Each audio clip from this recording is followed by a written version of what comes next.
คือพวกที่ทรงฌานเป็นแล้วเหตุเป็นแล้วหลู่ล่มได้แล้วมีอุณาโลมเกิดขึ้น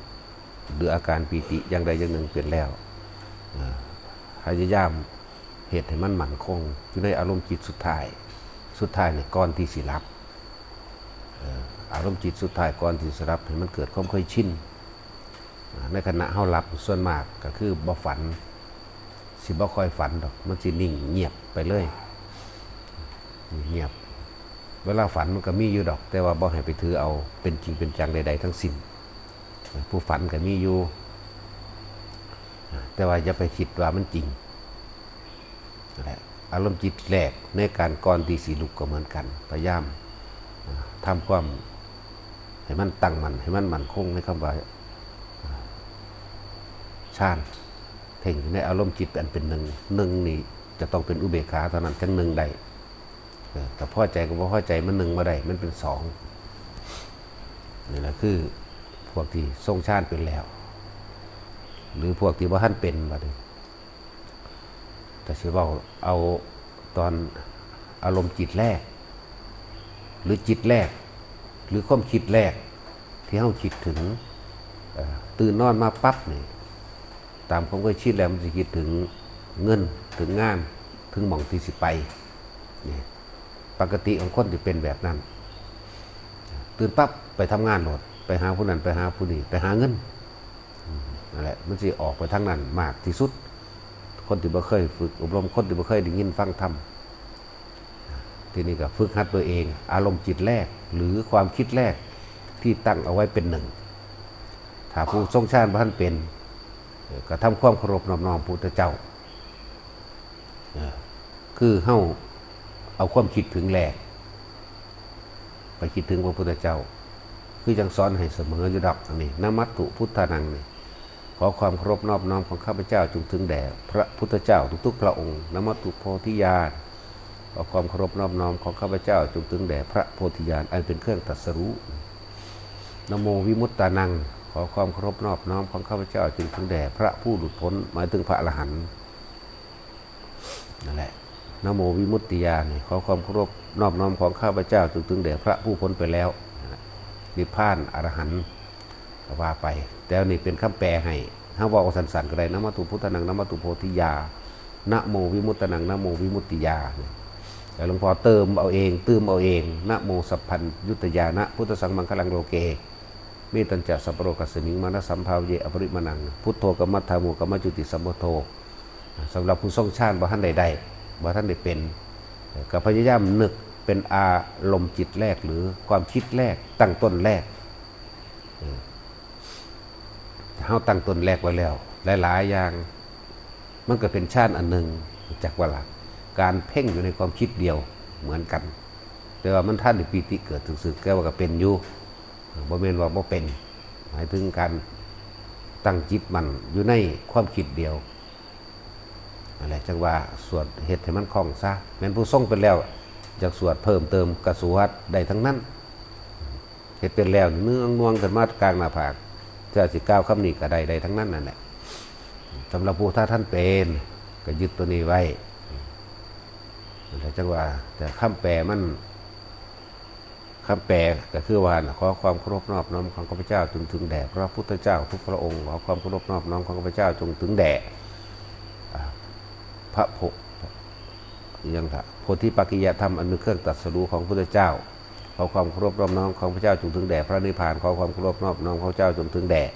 พระผู้พ้นไปแล้วหมายถึงอรหันต์ขอความเคารพนอบน้อมของข้าพเจ้าจงถึงแด่พระผู้เป็นสัพพัญญูคือรู้สิ้นทุกอย่าง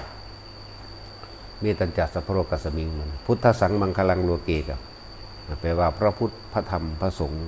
มีความเมตตาอันหาประมาณไม่ได้ขอความเมตตาทั้งหลายเหล่านี้จงครอบโลกธาตุไปแด่หมู่เราสรรพสัตว์ทั้งหลายไม่มีที่สุดไม่มีประมาณนั่นแหละพุทธสังมังคลังโลเกเมตัญจะสัพพโรกัสสมิงมานสัมภาวเยอปริมานังพุทโธกัมมัฏฐามุกัมมจุติสัมพุทโธกรรมใดๆขอให้อโหสิกรรม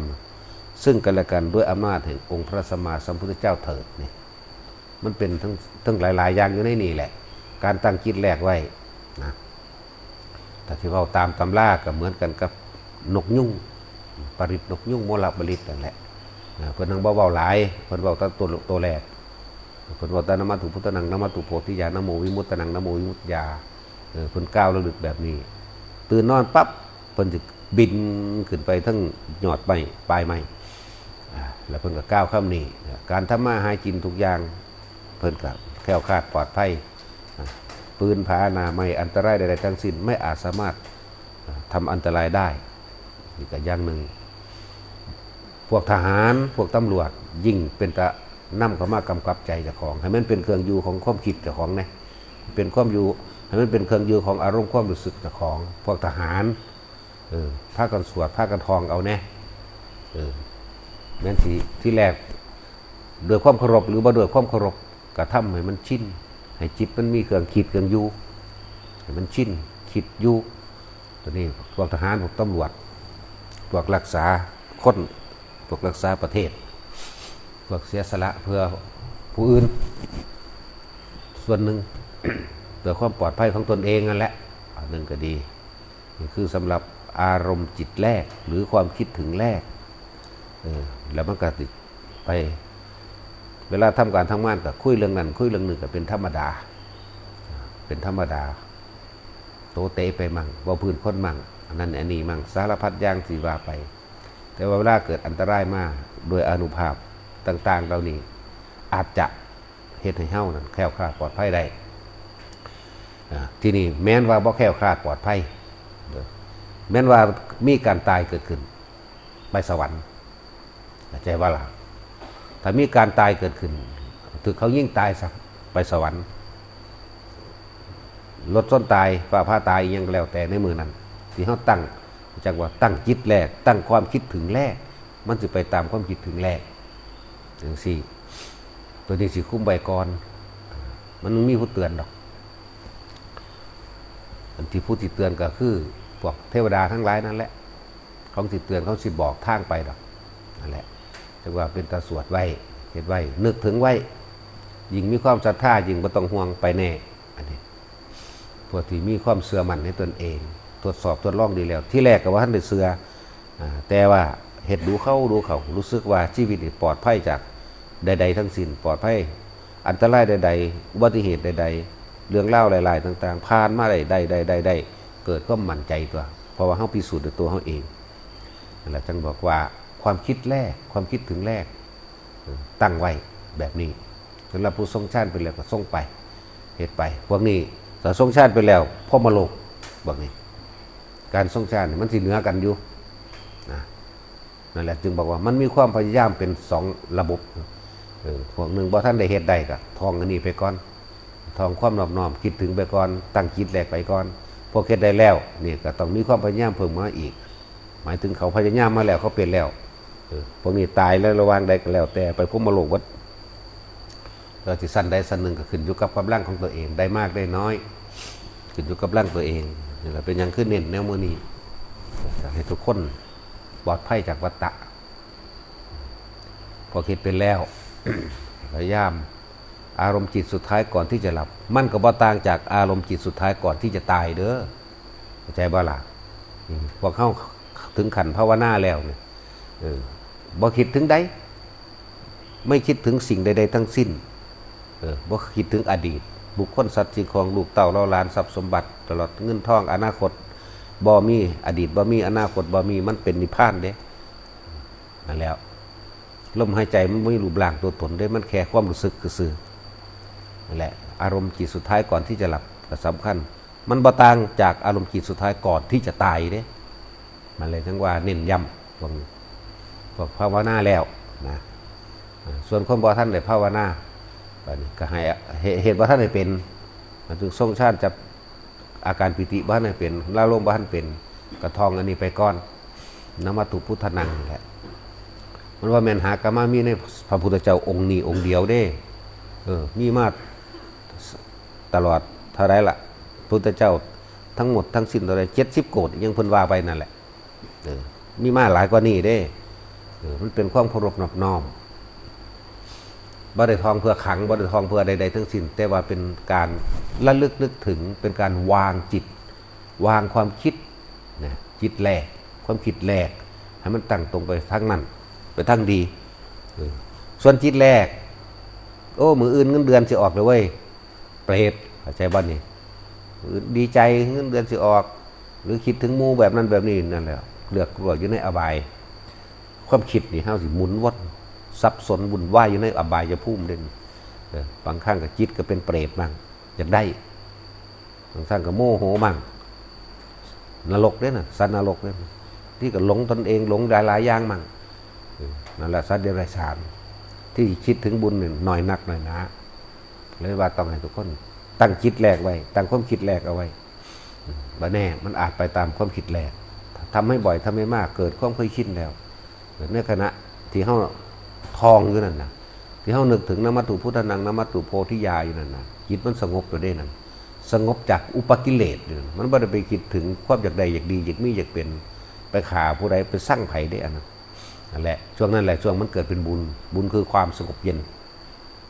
ปราศจากความอยากได้อยากดีอยากมีอยากเป็นนั่นแหละบุญนั่นแหละบุญเกิดจากการสวดมนต์ภาวนาที่เขาจะว่าความหมายของบุญคือความสงบเย็นความหมายของบาปเร่าร้อนกระวนกระวายห่อนห้นในจิตใจเจ้าของคนอื่นเร่าร้อนกระวนกระวายความหมายของบุญคือสงบเย็นบุญอันเกิดจากการให้ทานให้ทานแล้วบ่หวังผลในทานบ่มีความคิดผูกพันในทานจากว่าผูกพันในทานแลกนั่นแลกนี่หรือแม้กระทั่งเพิ่นสิใส่ให้กูบ่นอเนี่ยเห็นบ่นี่หรือว่า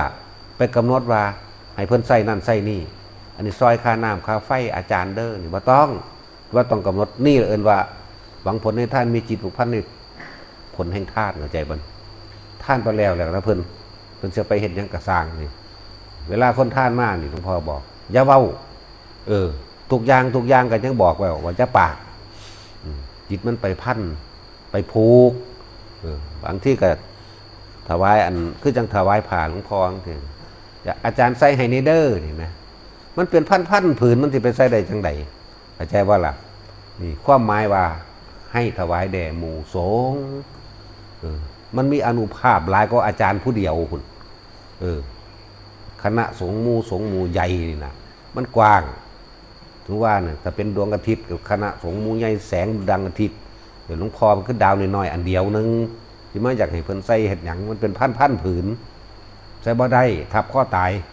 แต่ว่าโดยความหมายนี่คืออยากให้ทุกคนนะบ่มีจิตผูกพันในทานบ่ต้องไปหวังผลในทานบ่ต้องไปกำหนดให้เพิ่นใส่นั่นนี้ความหมายนั่นขาดออกเลยว่างเปล่าจากบ่ล่ะท่านแบบบางๆท่านเข้าไปทายนี่แหมเนาะมีผู้ใดคิดถึงขี่อยู่ในสวมอยู่บ่เดี๋ยวนี้ท่านแบบนั้นแหมมีแต่เฝ้าล่างเฝ้าหนีบ่คิดถึงตัวเข้าใจว่าล่ะเอาพ่อบัดนี้กินข้าวแซ่บแล้วด่าคน